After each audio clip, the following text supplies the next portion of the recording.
Bonjour à tous, on se retrouve pour une nouvelle position de milieu de partie de combinaison, avec ici le trait pour les noirs, les noirs qui ont sacrifié une tour pour l'attaque, il semblerait. Il y a une tour de moins dans cette position, même si la tour blanche pour l'instant ne sert pas à grand chose. On note aussi le cavalier qui n'est pas développé, très mauvais, toujours développé au cavalier avant toutes les autres pièces même.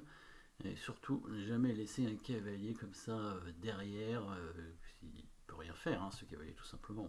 Et là, les noirs, du coup, vont pouvoir créer une attaque de mat assez rapidement. Alors, ils vont gagner du matériel, mais il va falloir jouer des bons coups, évidemment, des coups forcés, plusieurs échecs dans cette position, 3 échecs exactement. La tour, le fou et le cavalier peuvent donner échec.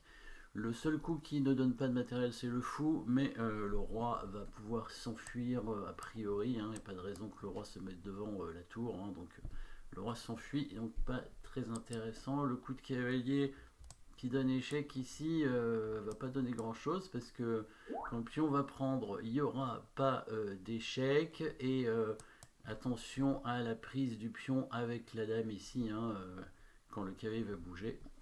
Donc évidemment, on va faire le troisième coup qui est bien sûr l'attraction du roi pour remplacer la tour par la dame ici. Voilà, comme ça quand la tour va arriver en H1 et que le roi va la prendre, la dame va revenir faire échec. Il n'y a pas de façon de couvrir l'échec, le roi sera obligé de repartir. Et la dame pourra intervenir. Alors comment elle va faire pour intervenir après? Sur dame H2, le roi s'enfuit en F1 et après en E2. Donc pas évident qu'on le rattrape dans ces cas-là, donc il va falloir trouver un bon coup après, donc il faut anticiper quand même ce qui va se passer, parce que les coups forcés ne sont pas forcément toujours bons. Tour H1, roi prend dame H8, roi G1, qu'est-ce qu'on fait? Par la suite, il faut réfléchir à un nouveau coup forcé, donc dame H2, on a dit roi F1, il s'enfuit, fou H2 c'est toujours pareil, il y a roi F1, et est-ce que cette fois cavalier F3 est plus intéressant? Eh bien probablement parce que quand le pion va prendre le cavalier, ça va donner une nouvelle case d'échec à la dame, ou au pion d'ailleurs. Par exemple, on peut imaginer, pion prend cavalier, dame H2, roi F1, dame H1, roi E2, pion prend F3 échec, le roi est obligé d'aller en D3, on prend sa tour, il est obligé d'aller en C3, et là par exemple, on peut faire fou 5 qui gagne la dame.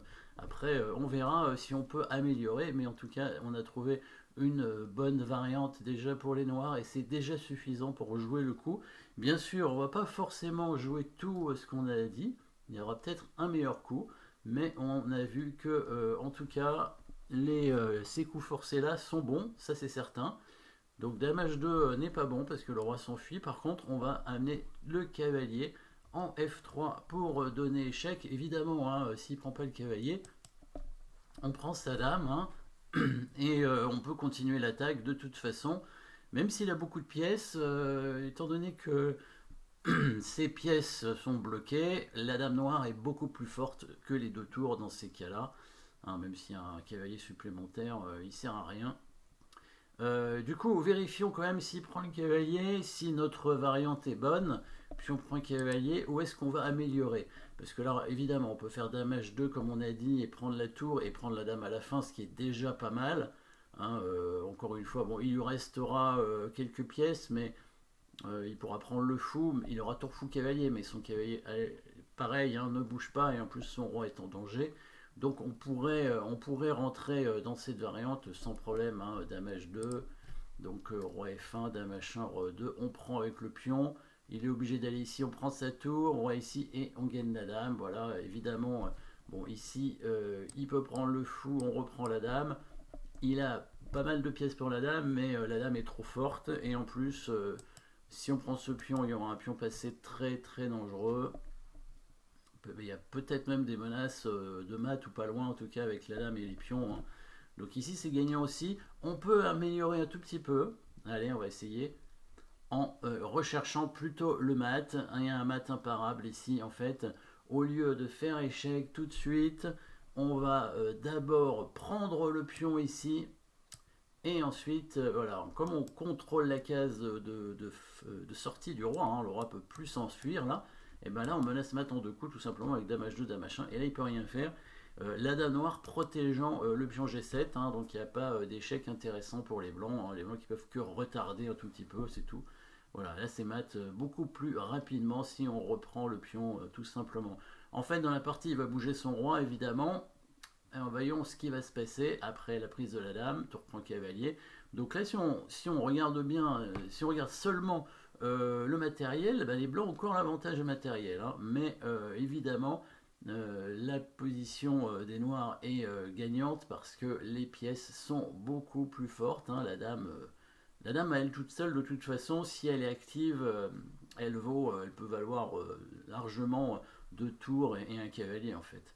Et là, le roi blanc est faible. Alors, fou E5 pour attaquer la tour. Oui, dans l'idée, intéressant, hein, pour attaquer, pour gagner l'autre tour du coup. Hein, quand il va prendre le pion, bah, la tour va se retrouver enfermée. Donc ça, c'est une idée une bonne idée, évidemment. Sachant que par exemple, s'il protège la tour en essayant de prendre le fou, bah, il va quand même perdre sa tour là-bas. Parce qu'il y a la dame qui intervient à toute vitesse et qui va venir, du coup, en plus, on attaque le fou, hein, attaque le pion et la tour est perdue derrière. Hein, il n'y a rien à faire. Donc là, il n'y aura évidemment pas assez de matériel contre la dame. S'il tente de garder pareil hein, sa tour de cette façon, bah, il va aussi perdre la tour par l'enfilade comme ça. Voilà, il perd la tour. Donc dans tous les cas, il ne peut rien faire. Il est obligé du coup de faire là, de venir ici. C'est la partie, hein, tour B4. La tour qui va se retrouver très mal placée, du coup, dame échec, roi E2. Là, les noirs ont le choix. Alors là, on voit le blocage hein, du cavalier qui est cloué à cause de la tour derrière. Cette tour qui est bloquée à la défense du pion ici se fout très fort, lui qui ne sert pas à grand chose. Du coup, les noirs peuvent tranquillement continuer leur pression et ils avancent ce pion. Un joli coup aussi pour venir faire levier et essayer de créer un pion passé. Les blancs sont un peu obligés de prendre et du coup, ça ouvre l'attaque de la dame. Continuons, échec. Il prend ce pion tout simplement pour menacer la tour de ce côté-là sur enfilade. Petit échec. C3, c'était évidemment pour bloquer l'enfilade. Roi C2. La dame arrive. Échec. Le roi tente de s'enfuir, mais le fou va arriver à nouveau. Voilà, là les tours sont complètement bloquées. Les pièces blanches sont complètement bloquées. Là, il n'y a plus de coup pour les blancs. Hein, le cavalier qui peut toujours pas bouger. Les tours qui peuvent pas bouger non plus. Le fou blanc qui sert à rien. Là, les pièces blanches sont complètement bloquées. Hein, là, les blancs ont abandonné. Là, hein, ouais. Et il peut peut-être prendre ce pion. Hein, c'est peut-être le seul coup vraiment à sa disposition. Prendre ce pion avec le fou. Je pense qu'on reprend tout simplement. La tour reprend. Et là, est-ce qu'on fait un petit échec avec le fou pour voir où il va? Peut-être un petit échec. Il va pousser son pion de 2 cases. Ouais, bon. Non, peut-être que là, on va se contenter d'aller à dame avec ce pion, hein, par exemple. Hop. Et puis voilà, on n'en parle plus. Hein. Les blancs peuvent pas bouger. Hein. Les blancs ne peuvent pas bouger. On peut faire cet échec si on veut. Il va pousser le pion de 2 cases, certainement. Là, peut-être qu'on ramène le fou du coup. Ah oui, avec une menace discrète. Hein, c'est quand même une menace de mat. Hein, c'est pas facile à parer en fait. Hein, même. Menace fou, c'est un mat. Et, bah, oui, et il va devoir donner sa tour pour éviter le mat. Hein, jouer cavalier des deux. Voilà, on prend la tour, etc.